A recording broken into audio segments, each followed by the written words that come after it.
2025 has landed. That means a new challenge. The challenge for me is going to be a 250 kilogram deadlift in 3 months. And on the same day, I'm going to do a sub 40 minutes 10K run. So they are more performance orientated.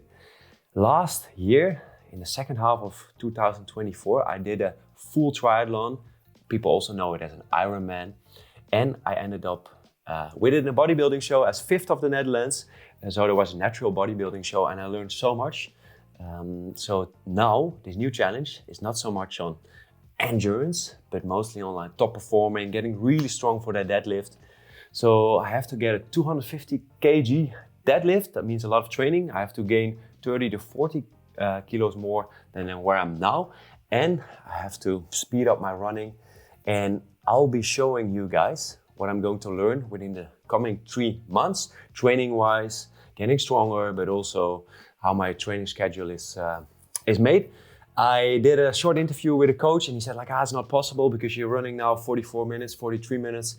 So you need to lower that with 3-4 minutes. So that's going to be a huge challenge.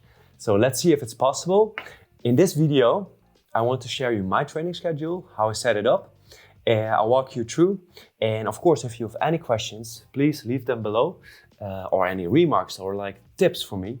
So because this is going to be a challenge of 3 months and at the end of the 3 months, I have to perform and show where I'm at with my deadlift, with a 1RM and with my 10K. So that's going to be a lot of training. So let's dive deeper into my training schedule.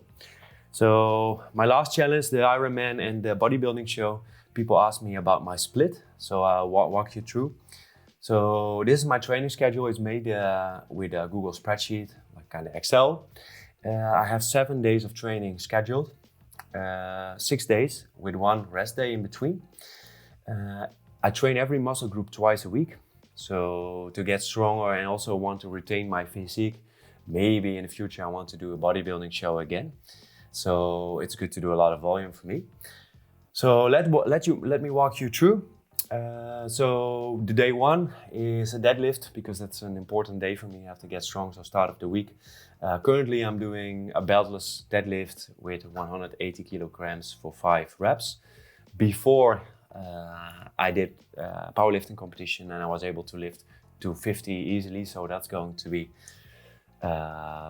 tough because now I have only 3 months and there's still a huge gap between 180 kilos and the 250.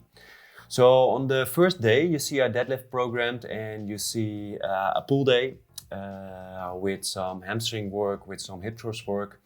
I already did that. This is the end of the year, so I started a bit earlier than the 1st of January. I'm already training towards, but let's say I want to achieve this goal in 3 months. You see I'm working with RP, rate of perceived exertion, so I'm not pushing too hard, in between 8 to 9, 10 on isolation exercises, mostly more towards 9 and 10, but on the bigger exercise 8. You see at like I'm training also some cardio at Monday. You see a bike interval indoors with pyramid training. So that will be like 1 minute on, 1 minute off, 2 minutes on, 2 minutes off, and leading up all the way to 6 minutes. So that's going to be good, especially for my anaerobic threshold and to push. And I cannot run every day, so I want to switch it up a little bit with like biking and cycling. Sorry, with running and cycling. So day 2 is training legs and chest and mostly the quads. And the interesting part is that I also do an endurance run here of 12 kilometers with a pretty slow pace. I'm going to up the tempo, of course. So I double those trainings. I found it out with the previous challenge with my Ironman and my bodybuilding show, that just doing the leg training and the running on the same day was actually beneficial, because when I would run before strength training the day before, I couldn't train so well, and I would run the day after, I was pretty stiff. So I would train them together. I think for like hypertrophy it's maybe not optimal, but we don't know for sure with the current literature, especially with like threshold. So in future science we maybe know what's best, but so far this worked actually pretty good. I was able to retain a lot of muscle mass while training on the same day.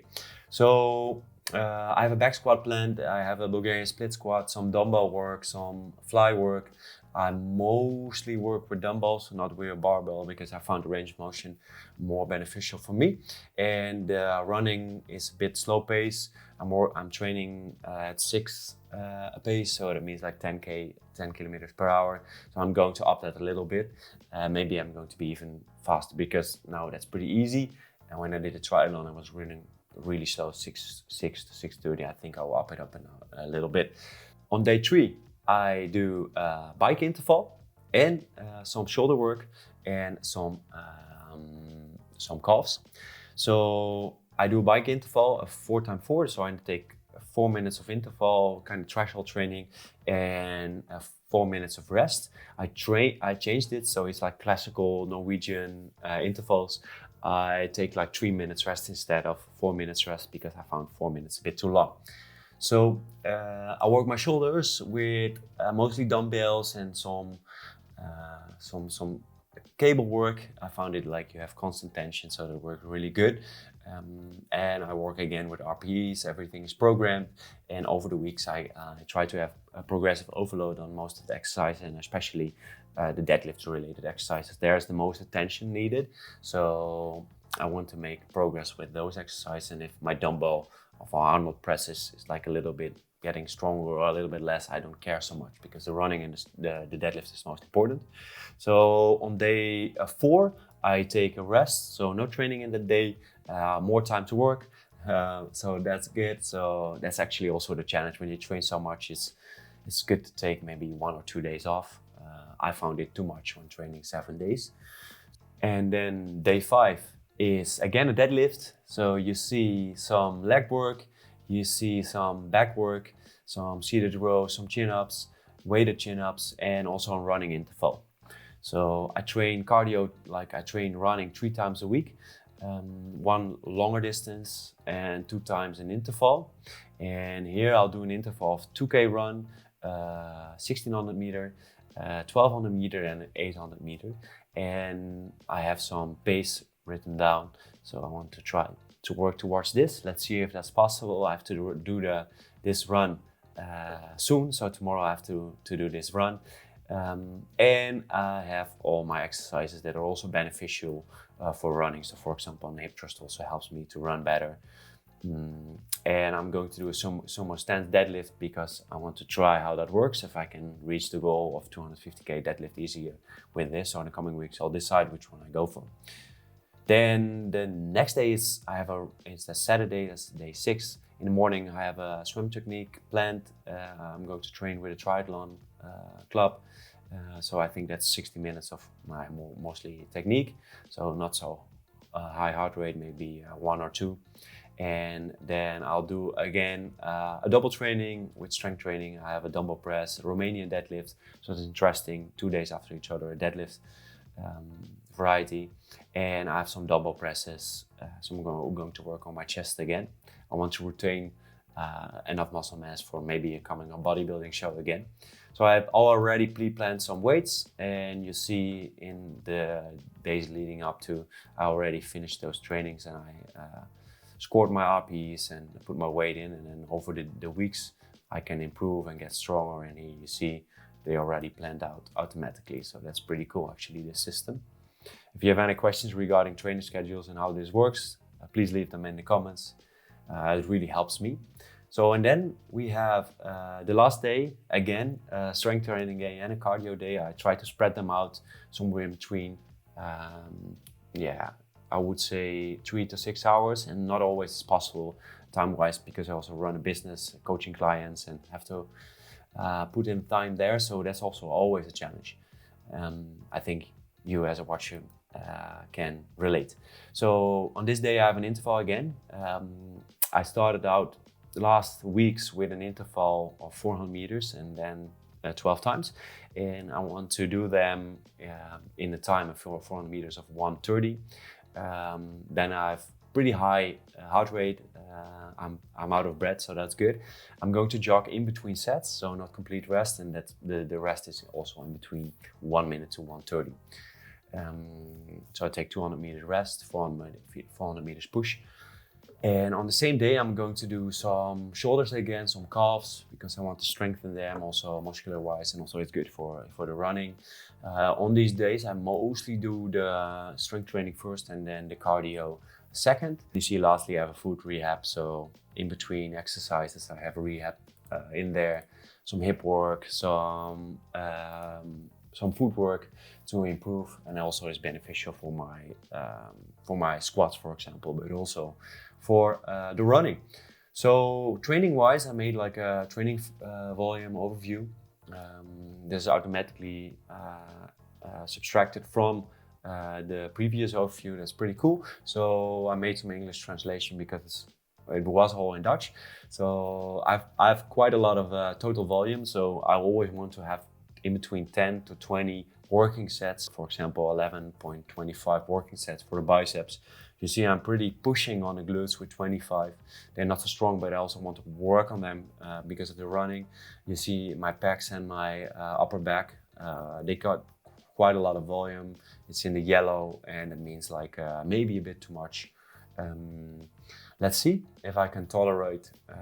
I did previously almost every muscle group when I did bodybuilding preparation above 20, and it worked for me.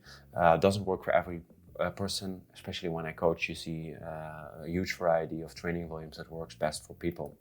My hip flexors are not included in this, but they get quite a lot of volume too, with also the running, but also some exercise that included. I didn't subtract them.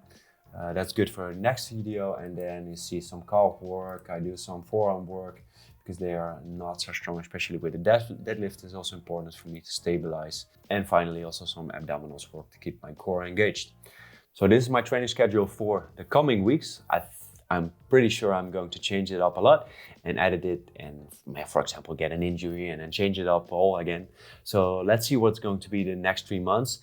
So the coming weeks, I'll try to push every week one video, and I'm not going to overly edit everything. So because it takes so much time, and I think just by giving you the core information, that's really important, and answering to all the questions, I think that's beneficial for everybody, because then I'm able to push the content. In my last challenge, I was training like 20 hours a week, had to work, and I was not able to push every week a video because all the time of training, etc., was too much. So I think that's pretty nice to make it easy.